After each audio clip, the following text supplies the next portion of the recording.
அனைவருக்கும் வணக்கம். நமது திருக்கோயிலூர் அருள்ராஜ் ஜோதிடர் யூடியூப் சர்ப்ரைஸ் லைக்கர் ரசிகர் அத்தனை பேருக்கும் இனிய மாலை வணக்கம். நம்ம திருக்கோயிலூர் அருள்ராஜ் ஜோதிடர் சார்பாக திரையில் வரும் மூவி ரிவ்யூஸ் பார்த்து கொண்டு இருக்கிறோம். அந்த வகையில இன்றைய தினம் இதயம் முரளி என்ற மூவிஸ் பத்தி ரிவ்யூஸ் நம்ம பார்க்க இருக்கிறோம். சென்ற காலங்களில் நம்ம பார்த்த வியூஸ்ல நம்ம போட்ட கருத்து கணிப்புக்கும் கதை இதுவும் சரியா இருந்தது. கமெண்ட்ஸ்ல சொன்ன கமெண்ட்ஸ்களுக்கும் ரசிகர்களுக்கும் வியூஸ்களுக்கும் மீண்டும் ஒரு முறை நன்றியும் வரவேற்று நிகழ்ச்சி துவங்க இருக்கிறோம். இனி வரும் நிகழ்ச்சி ரிவ்யூஸ்ல ரசிகர் கமெண்ட்ஸ் பண்ணுங்க.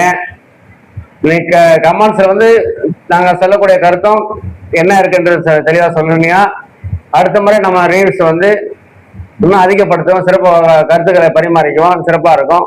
படத்தை போய் பாருங்க. நம்ம கதை அம்சத்துக்குள்ள போலாம். நன்றி. வணக்கம் ஐயா. வணக்கம் ஐயா. நம்ம இதுக்கு முன்னால பார்த்துருந்த திரைப்படத்துல என்ன வீசும் ரசிகர் பெருமக்களுக்கும் திருக்கோயிலூர் அருள்ராஜ் சார்பாக நம்ம இதயம் முரளி அந்த திரைப்படத்தினுடைய காராம்சரம் ஏற்றுள்ள நிர்மலராஜ் எப்படி என்ன அமைந்திருக்குன்றத கொஞ்சம் கருத்துக்களை நம்ம பரிமாறிக்கலாம். அவர்களை வரவேற்று நிகழ்ச்சியை துவங்குகிறோம். வணக்கம் ஐயா. வணக்கம் ஐயா. வணக்கம் ஐயா. சொல்லுங்க ஐயா, நம்ம இதயம் முரளி எப்படி இருக்கும்? வர திரைப்படம் ரிலீஸ் முன்னால அதனுடைய கதை எதை நோக்கி முன்னெடுத்து சொல்லுவார்கள் என்று கொஞ்சம் சற்று விளக்கி சொல்லுங்களா ஐயா? ஐயா, இப்போ படம் ரெடி ஆயிட்டாவே ஆடியோ லான்ச் பண்ணுவாங்க, ட்ரைலர் விடுவாங்க. படம் எதை நோக்கி போகுதுன்னு ஒரு சிறிய கதை மாதிரி ட்ரைலர் விடுவாங்க. நம்ம அதெல்லாம் பார்க்க கிடையாது. நம்மளுக்கு என்ன தோணுதோ அதெல்லாம் நம்ம பேசுறோம். நியூமராலஜி படி 99% சாத்தியமாகும். ஓகேங்களா? இது ஆடியோ லான்ச் எப்போ பண்ணாங்கன்னு தெரியாது. படம் ரிலீஸ் டேட் மட்டும் இருக்கு. படம் ரிலீஸ் டேட் பார்த்தோன்னா 10/7/2026 அப்படின்னு நம்ம கணக்கு பண்ணி கூட்டி பார்த்தோம்னா 18 வருது. இப்போ 18னா என்ன சொல்லு கணக்கு? இந்த வாரத்தை ஃபுல்லா ரிலீஸ் ஆகிற படம் எல்லா படமே எதை பேஸ் பண்ணி நோக்கியிருக்குன்னா ஒரு அரசாங்கம், அரசு அதிகாரிகள் தலைமை தாங்குதல் இதை பேஸ் பண்ணி மற்றும் அது கூட கருத்து வேறுபாடுகள் சேருகிறது. 8ஆம் நம்பர் சேருது. பொதுவாகவே சூரியன் சனி பகை. அப்ப 8ஆம் நம்பர் என்னும் போது அடித்தள அளவு பேசப்படும். இந்த படம் என்ன படம், இதெல்லாம் ஒரு படமா அப்படி இப்படின்னு இந்த 10ஆம் தேதி ரிலீஸ் ஆகிற படம் எல்லாமே கிட்டத்தட்ட ஒரு 4-5 படம் ரிலீஸ் ஆகுது. அந்த படத்துக்கு எல்லாமே இதுதான் இப்படிதான் பேசப்படும். 1-2 ஏன்னா பாதி ஆடியன்ஸ் பாதி பேர் நன்மையா பேசுவாங்க, பாதி பேர் தீமையா பேசுவாங்க. இப்படிதான் இந்த வாரம் ஃபுல்லா இருக்க படம் ரிலீஸ் ஆன தேதிக்கு இந்த வாரம் ரிலீஸ் ஆகக்கூடிய படத்துக்கு இந்த மாதிரி எட்டு வருது. இத கூட்டணும்னா செவ்வாய் வருது. அப்ப போர் பணம் ஈகோ தனம் அதிகமாவே இருக்கும். இந்த வாரம் படம் ரிலீஸ் பண்ற இதுல எல்லா படத்துக்குமே போர் பணம், ஈகோ தனம், அப்புறம் யூனிஃபார்ம் துறை, சண்டை அடிக்கிறது, இதெல்லாமே இருக்கும். சிறப்பாக ரசிகர்கள் எதிர்பார்க்கிற மாதிரி இருக்கும். ரசிகர்கள் எதிர்பார்க்கலாம், எதிர்பார்க்கிற மாதிரி இருக்கும். ஆனா என்ன ஒரு பிரச்சனை, 50% மன நிறைவு கிடைக்கும். அவங்க இந்த படம் கிடையாது, இந்த வாரத்துல ரிலீஸ் ஆகக்கூடிய படம் எல்லாமே 10ஆம் தேதியில ரிலீஸ் ஆக படம் எல்லாமே ஒரு 50% தான் திருப்தி கொடுக்கும். முரளி என்னுடைய நியூமரல் எப்படி நம்ம கூட்டு எண்ணை பார்க்க போனா நம்ம ஜோதிட கணிப்பு எப்படி வரிசை கூட்டு எண், அதாவது இதயம்ன்றதுக்கு ஒரு லெட்டருக்கு எழுத்து வடிவத்தில் இருக்குது. 12 சுருக்கு கூட்டு வடிவம் 3 ஆகுது. அப்ப 3ன்னா அந்த கதையுடைய காராம்சம்னா எந்த கிரகத்தை வச்சு நம்ம செயல்படுத்தணும் எண்ணிக்கலாம். அதாவது இந்த படம் எதை சார்ந்து போக போகுதுன்னா 12 வருது. அப்ப சூரியனும் சந்திரனும் சேர்ந்து படம் நகர். 1ஆம் நம்பர் சூரியன், 2ஆம் நம்பர் சந்திரன். அப்ப நம்ம எடுத்துக்கிட்டோம்னா ஒரு ஆண் ஒரு பெண் 2 பேரும் ஒற்றுமையாக இருக்கிற படமாக கருதலாம். அது இல்லாம தலைமை தாங்கறதுல மனோகாரனும் ஒன்னாக போறாங்க, மன உறுதி அப்படின்னு சார்ந்து கூட இந்த படம் நகர போகுது. மற்றும் இது ரெண்டும் கூட்டம்னா 3 வருது. குரு வருது. குரு என்பது நேர்மையானது, நீதித்துறை, பசங்க, அப்புறம் பாத்தீங்கன்னா ஃப்ரெண்ட்ஸ் சர்க்கிள், இதெல்லாம் அதை குறிக்குது. அப்ப இந்த படம் இந்த இதய முரளின்றது இந்த லெட்டருக்கு போட்டோம்னா 12 வருது. இப்போ சூரியன் சந்திரனுக்கு போனா ஒரு லவர்ஸ் படம்னு சொல்லலாம். இது லவர்ஸ் படம் தான். ஆல்ரெடி ஒரு லவர்ஸாக போக போகுது. அதுல மூணாவதா குரு வரும்போது பசங்க மூணாவது மனுஷன் ஒருத்தரை வந்து சேருவோம். அந்த மூணாவது மனுஷன் சேர்றதுனால பிரச்சனைகள் அதிகமாக காட்டப்படுகிறதுதான் இந்த படத்தோட கதையாக இருக்க போகுது.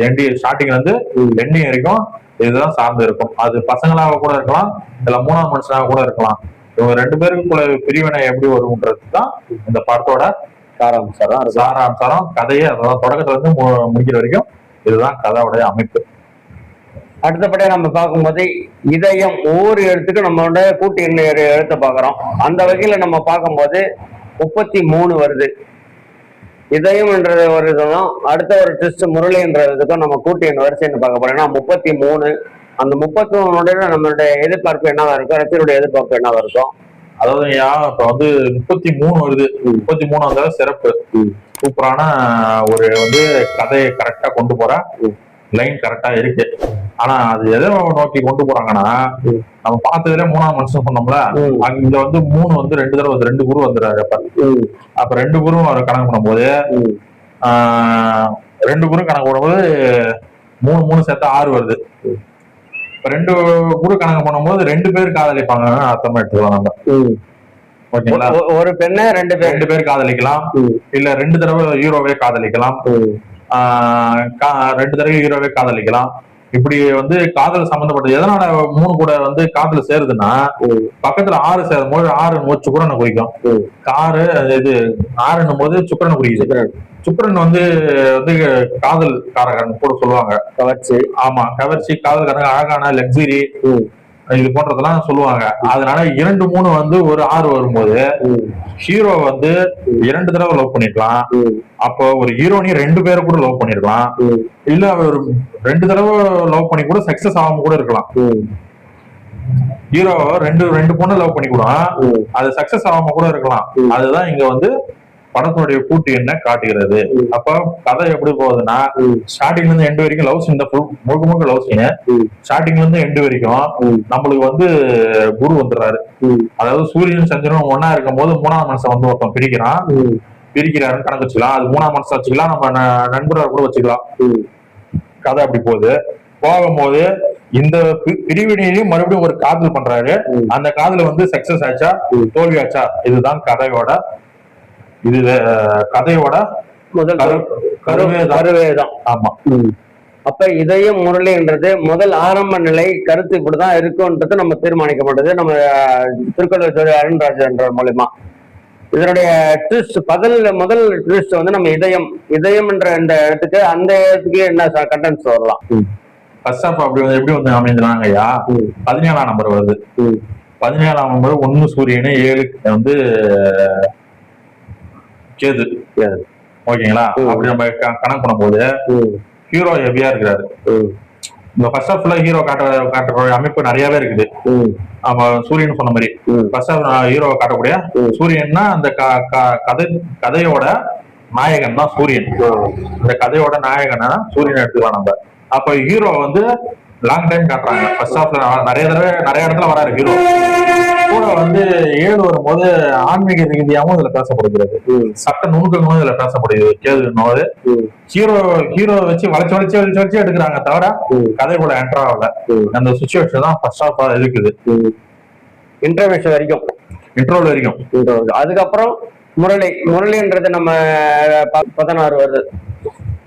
16 ஃபர்ஸ்ட் ஹாஃப் வந்து நம்ம பார்த்தாச்சு. இப்ப செகண்ட் ஹாஃப் வந்து பாத்தீங்கன்னா 16 வருது லெட்டரு. 16 போது வந்து எதை குறிக்குதுன்னா, 1 சூரியன் என்ன குறிக்குது, 6 சுக்கரன் குறிக்குது. அப்ப செகண்ட் ஹாஃபுக்கு வந்து ரெடி ஆயிட்டாப்ல, அதாவது 2வது லவ்வுக்கு ரெடி ஆயிட்டாப்ல செகண்ட் ஹாஃப்ல காட்டுது. நம்ம கணக்கு பண்ணி 2வது லவ்வுக்கு ரெடி ஆயிட்டாப்ல செகண்ட் ஹாஃப்ல காட்டுது. மேற்கொண்டும் நம்ம வந்து 16 போது 1 பிளஸ், அதாவது ஹீரோனியும் ரெடி ஆயிட்டாங்க செகண்ட் ஹாஃப்ல, ஃபர்ஸ்ட் ஹாஃப்ல ஹீரோவும் ரெடி ஆயிட்டாப்ல. அதை அடுத்து என்ன கூட்டு வருதுன்னா 7 வருது.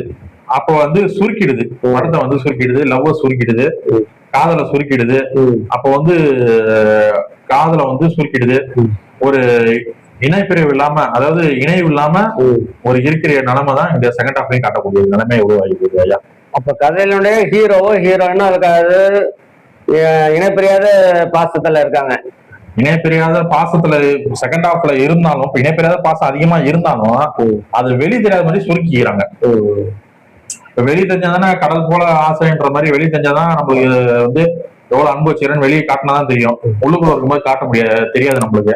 அதை அப்படியே சுருக்கிக்கிறாங்க செகண்ட் ஹாஃப்ல. அப்ப நம்ம இந்த இதுல பார்க்க போனா அதிக லேட்டஸ்ட் நம்ம வந்து 1ஆம் நம்பர் இருக்கு. சூரியனுடைய ஆதிக்கம், அதாவது தலைமை பண்புன்னா அந்த திரைக்கதனுடைய அப்பாவா இருக்கலாம், லவர்ஸா இருக்கலாம், முதல் ஸ்தானம். அப்ப அவங்களுக்கு தான் முக்கியத்துவம் இருக்குல்ல. அப்ப வந்து ஹீரோவுக்கும் ஹீரோட அப்பா, அரசு அதிகாரிகள், தலைமை தாங்குதல், இவங்கெல்லாம் வந்து இந்த படத்துல வந்து அதிகமா காட்டக்கூடிய நிலைமை இருக்குது. அதாவது எப்ப காட்டுவாங்கன்னா ஃபர்ஸ்ட் ஹாஃப்ல வந்து முழுக்க முழுக்க அவங்க தான் இருப்பாங்க. இதுல வந்து ஃபர்ஸ்ட் ஹாஃப்ல வந்து ஒரு 10 நிமிஷம் 15 நிமிஷம் கழிச்சுதான் லவ் ஸ்டார்ட் ஆகுது. சாங்ஸ் வருது, காமெடி வருது, லவ் ஸ்டார்ட் ஆகுது, காதல், நிகழ்ச்சி, புத்தி கூர்மை, இதெல்லாம் ஒரு 10 நிமிஷம் 15 நிமிஷம் கழிச்சுதான் காமிப்பாங்க. ஃபர்ஸ்ட் ஹாஃப் முடியும் போது இன்டர்வல்ல வந்து ஒரு ஏமாற்று தன்மை கிடைக்கும் ஹீரோவுக்கு. ஒரு ஏமாறக்கூடிய தன்மை இருக்கும். ராகு போது ஏமாறக்கூடிய கிரகம் ஆசையை தூண்டி விட்டு அதை வந்து சுருக்கிடும். ராகு ஆசையை தூண்டி விட்டு கை கட்டின வாய் கட்டாத மாதிரி ஆக்கி நிலைமை ஆக்கி கொண்டு வந்து நிறுத்திடும். அதுக்கு அடுத்தது மறுபடியும் அதே ஃபர்ஸ்ட் ஹாஃப்ல முடிச்சது அது செகண்ட் ஹாஃப்ல கண்டினியூ பண்றாங்க. செகண்ட் ஹாஃப்ல அதிகமான எல்லாமே கலந்து காட்டப்படுது. ஹீரோவையும் காட்டுவாங்க, ஹீரோனையும் காட்டுவாங்க, லக்ஸரியான வாழ்க்கையும் காட்டுவாங்க, அம்மாவையும் காட்டுவாங்க, பசங்க கூட காட்டுவாங்க. இது எல்லாமே கலந்து காட்டக்கூடியது இது செகண்ட் ஹாஃப். இப்ப நம்ம பார்த்ததுல வந்து கதனுடைய சுருக்கத்தையும் அதனுடைய எதிர்பாராத நடக்கக்கூடிய காமெடி சாங்ஸ், மற்றடைய குடும்ப தலைவருடைய ஆதிக்கம், பெண்களை பத்தி இதெல்லாம் இருக்குன்னு எதிர்பார்க்கிறோம். இது கிளைமேக்ஸ் எந்த விதத்துல முடியும்ன்ற நம்ம எடுத்துக்கலாம். கிளைமேக்ஸ் வந்து நாள் வந்து ராகு தான் வராரு. அப்படியும் போது ஒரு ஏமாற்று தன்மை தான் மக்களுக்கு. ஒரு நல்லபடியா ஒரு படத்தை கிளைமேக்ஸா நல்லபடியா முடிக்கல, அதுதான் இதோட வருத்தம். ஆனா ஒரு என்டர்டைனிங்கான படம், ஒரு லவர்ஸ் பார்க்கக்கூடிய படம். எப்படிதான் காலேஜ்ல இதுல காலேஜ் ஸ்டூடெண்ட்ஸுக்கு ஒரு 35 வயசு 30 வயசு ஆண்களுக்கு இதெல்லாம் வந்து காலேஜோட அனுபவத்தை வந்து நினைச்சு பார்க்கக்கூடிய ஒரு படம். நல்லா இருக்கும். ஒரு 50% வந்து 100க்கு ஒரு 75% 50% என்டர்டைன்மெண்டாக பார்க்கலாம். நல்ல படம் தான். இப்ப நம்ம இது ஒன்னால பார்த்திருந்தோம்.